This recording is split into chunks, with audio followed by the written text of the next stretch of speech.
नमस्कार जय जगन्नाथ मुहरे आप समस्त स्वागत कर मो चैनल आर्यन जोन को।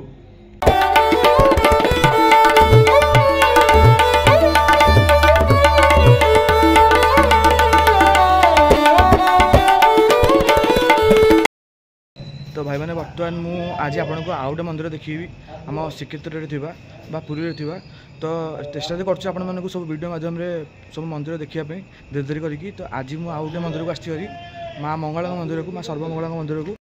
तो माँ का मंदिर मोदी पछरे अच्छी आ संध्या बर्तमान समय अच्छी आसी तो बर्तमान भाई नष्ट चलते कथा माँ को विषय जाना मंदिर बुलवा चलते बर्तमान। तो देख पारे बर्तमान ये मो सामने मंदिर आमती किसी पाखपाख एरिया अच्छी। तो बर्तमान जीवा प्रथम मंदिरटा बुलीदे ये देखो केते सुंदर मंदिर बहुत पुरातन मंदिर मुझे शुणा पाऊली। तो बर्तमान जीवा भाई भी समस्त बर्तमान ये अच्छा मंदिर प्रथम रू सिंह अच्छा ये सब दीप भी लगी। तो ये देखो बर्तमान माँ मंदिर भितर अच्छी पचर माँ अच्छा ये आ बर्तमान समस्त भाईना भी आम सहित अच्छा भाईना टी मुझे प्रथम मंदिर बेढ़ा कर पुणा मंदिर ये माँ सर्वमंगला माँ सर्वमंगला मंदिर मंदिर विमानगुड़ी साइड विमानगुड़ी साइड ये माने आम 16 पूजा करा जाए।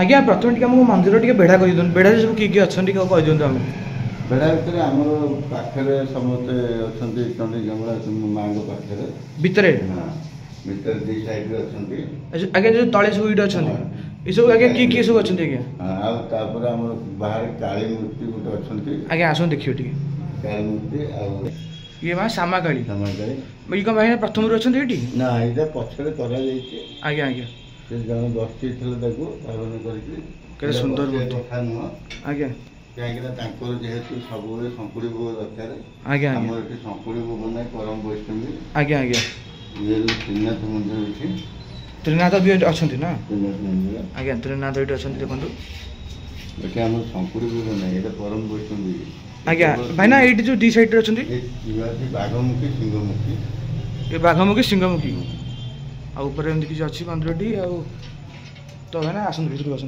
बेड़ा थी तो ना बाहर आउ किए अच्छा आम जो मंदिर माँ को देखु सर्वमंगला मंदिर ये कौन पूर्वर मंदिर ना बहुत पुराना मंदिर ये जहाँ आज्ञा केते वर्ष पुराना हम जाकि आम कहीपर आम 4 वर्ष है देखु आज्ञा आम देखु 4 वर्ष कर चलती ता पूर्व से बहुत पूर्व अच्छे आज्ञा जैक मैंने साइड एपटे मंगल सर्वमंगला मंदिर आज्ञा साइड विमान विषय सेपटे अच्छा महादेव मंदिर महादेव दीपटे दी मुह कर अच्छा अच्छा भल मंद विपद सब चीज बर्तमान ये कहते जाकि मझे गोटे कुह अच्छे से कुह मझे से पानी आसे आज्ञा माँ धूप घटिया को से जाए राति कौन कर धूप घटिया को मंदिर को जी ठाकुराणी माने सर्वमंगला माँ जाती जाती प्रतिदिन आपण मैंने अनुभव कर हाँ से जाती दर्शन कर तेणुक आम जड़े से तो कल नाला जोड़े कल था एपटे गोटे म्यूनिसिपालिटी कल सेपटे गोटे म्यूनिसिपालिटी कल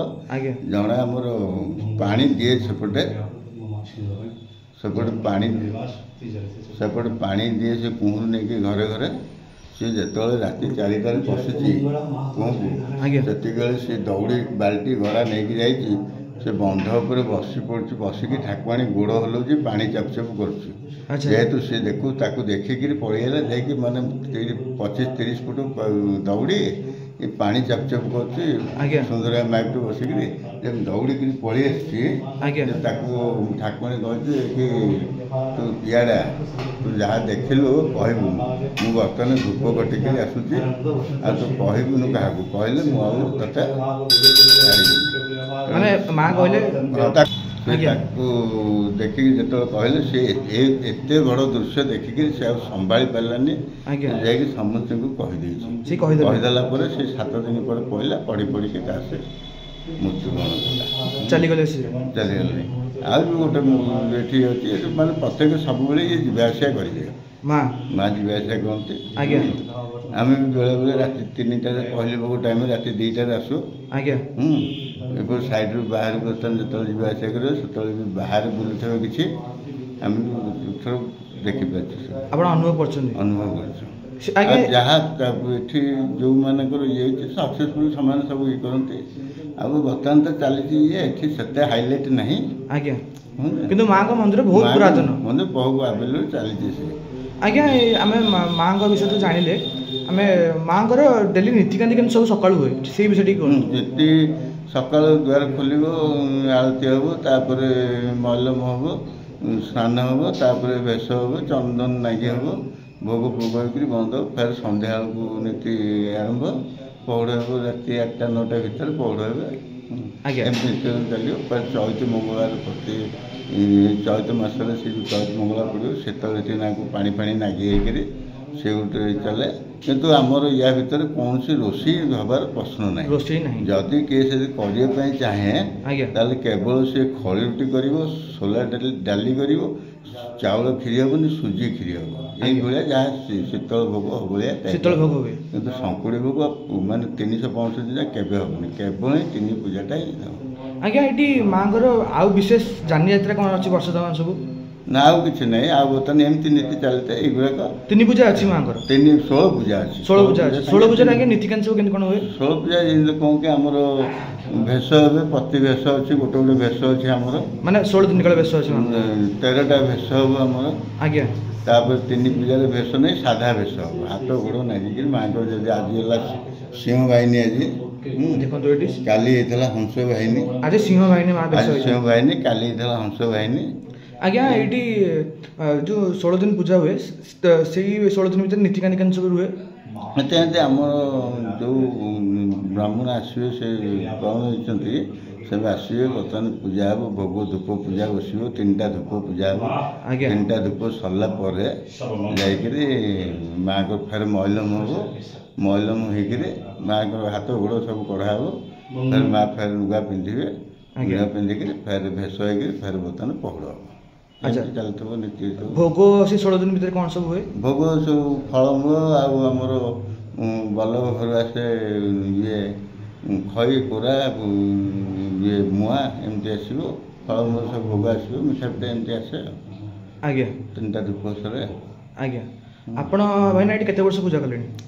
ମୋର ହେଇଗଲାଣି ବର୍ତ୍ତମାନ ଆମର ହେଇଗଲାଣି କେତେ 27ରୁ ବର୍ତ୍ତମାନ ଚାଲିଥିଲା 7 ବର୍ଷ, ତାପରେ ଆମ ପୁତୁରା 21 ବର୍ଷ, ତାପରେ ମୋର 15ରୁ ବର୍ତ୍ତମାନ 25 ମସିହା ପର୍ଯ୍ୟନ୍ତ ଚାଲିଛି। ଆଜ୍ଞା ଏଠି ଆପଣ ପୂଜା କଲାବେଳେ କିଛି ଅନୁଭୂତି ମାଙ୍କ କରିଛନ୍ତି? ମାନେ ଅନୁଭୂତି କରୁଛୁ ଗୋଟେ ଜିନିଷ କେବଳ ଯାହାକି ଇଏ ନୁହଁ, ମୁଁ ସବୁ ଠାକୁରାଣୀଙ୍କ ବିଷୟରେ କହୁଛି, ଯେକୌଣସି ଲୋକର କିଛି ପ୍ରଭାବ ଥବ, କିଛି ଇଏ ଯାହା କହିବା ପାଇଁ ସେ କେବଳ ରାତି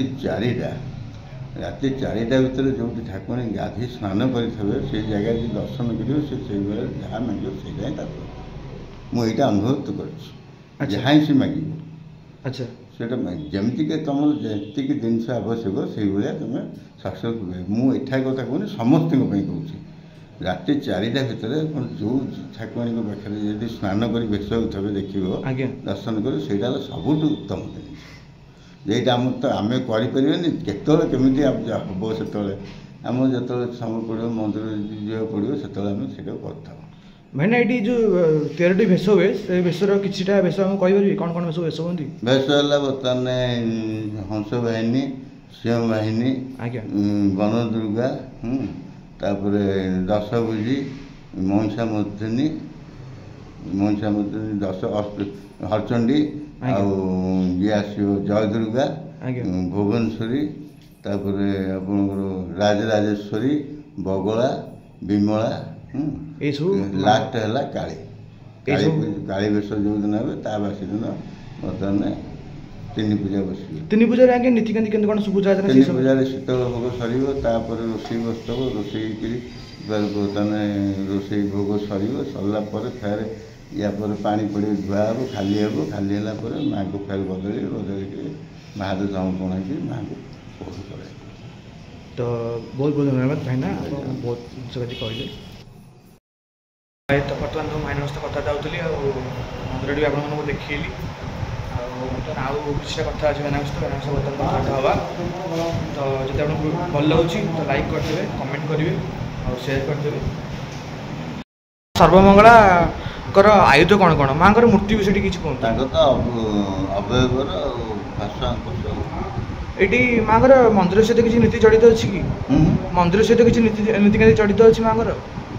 ମନ୍ଦିରରେ ଆମର ବିମଳଙ୍କର ଯେମିତି ନୀତି ସେମିତି ଏଠି ମାହାତ ଆସେ ମାହାତ ଆସୁ ସବୁ ପ୍ରତିଦିନ ଆସେ ମାହାତ ଆସୁ। ଆଜ୍ଞା ପଢ଼ୁ।